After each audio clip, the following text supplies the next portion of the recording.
Me and my husband live in a community inside of Kintyre, Jamaica. When we were early into our marriage, we had a few problems. None with love, always about money. We both were hardworking people, both working really long hours. My husband worked from home as a handyman, and he also made things that people around the community might need. I sold fruit a few miles down from our house, and I usually worked from about 7 in the morning till about 11 at night. So, when the island had a dry spurt, you can imagine how me and my family were in a panic. I couldn't work, and I couldn't make any money to help my husband. I agreed to leave for the season just until the rain came again so I could find work in order to help my family. Separating from my husband was hard, especially for the fact that we just had a newborn daughter.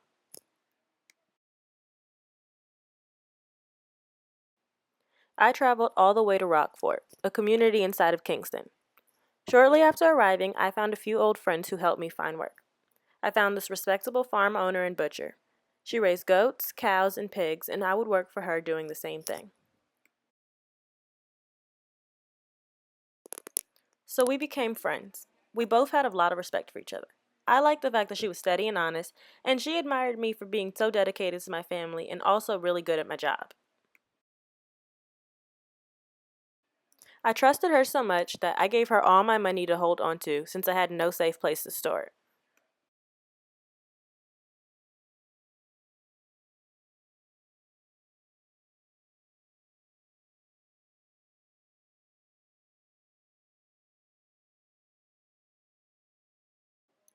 The day came as I prepared to return home to Kintyre, and the farmer laid down all my wages on the table and said, "Do you want the money, or would you like 3 advices in its place?"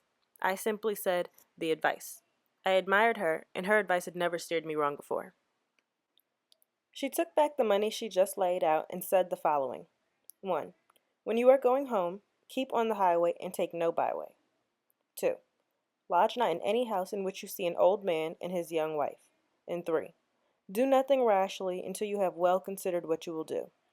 Besides these 3 advices, she gave me some money to get home and also gave me a loaf which I was not to break until I could eat it with my family. After traveling for a few miles, I ran into another old friend heading in the same direction. We traveled together.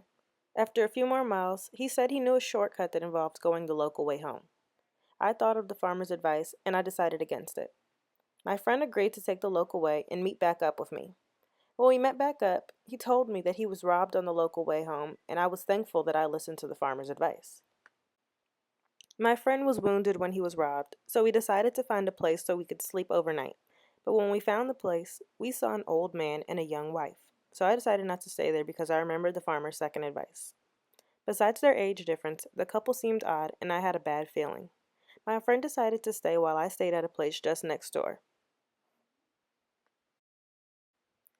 The next morning, a man with dreadlocks came and told me of the old man's murder. His young wife killed him for his money, but the police assumed it was my friend who slept there since he was a visitor. He was sentenced to be butchered. He was butchered in front of all of us, but I couldn't watch it for long. I packed my things and I got out of there as soon as I could, and I just continued on my journey home. I arrived at home around midnight. I knocked, and a young woman came to the door. I became enraged. I dedicate myself to my husband, and I have to leave my child, and he repays me by having an affair. I tried to remain calm, remembering the farmer's advice. I asked the woman, "Who are you?" She responded, "It's me, Mom." I was so relieved, and I was glad I didn't react to my initial thought.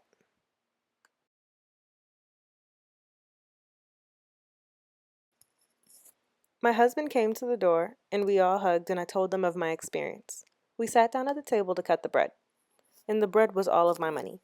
Now, not only did we have newfound wisdom to pass down, but money to live comfortably.